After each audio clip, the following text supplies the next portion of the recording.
let's do a console update. Let's do a console update. How are you liking the glasses, by the way? I'm in my Jeff Lynne era. And no, I didn't break my console. Anyway, let's talk about the update, shall we? For those of you who aren't nerds, each one of these is called a module. Each one of these captures a different microphone or input signal or sound. So you can see this is kick out, kick in, snares. Each thing is an individual piece. Hardly any of these were working. In fact, hardly anything would turn on at all. So I've got about 20 that work okay.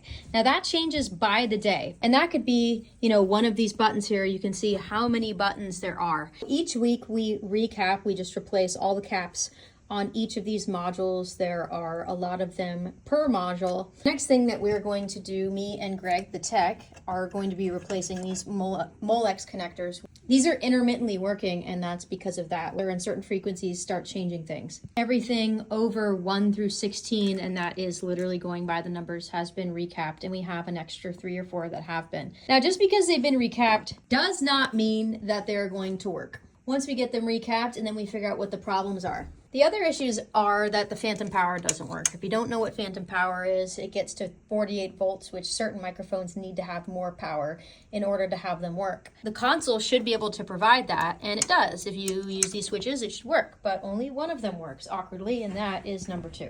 And then we use external preamps and things that can power those microphones, such as this.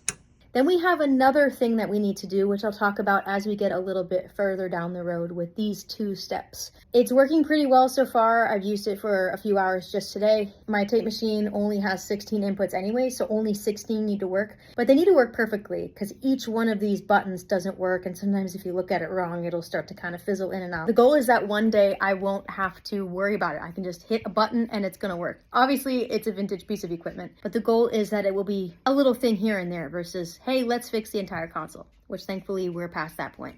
But the great thing is, for now, it works. It needs a little bit of love. I do lots of testing, hours and days before, just to check if it's changed its mind. This may be a long process, but as it starts to really come together, I can really feel the difference. Also, lava lamp. More updates soon.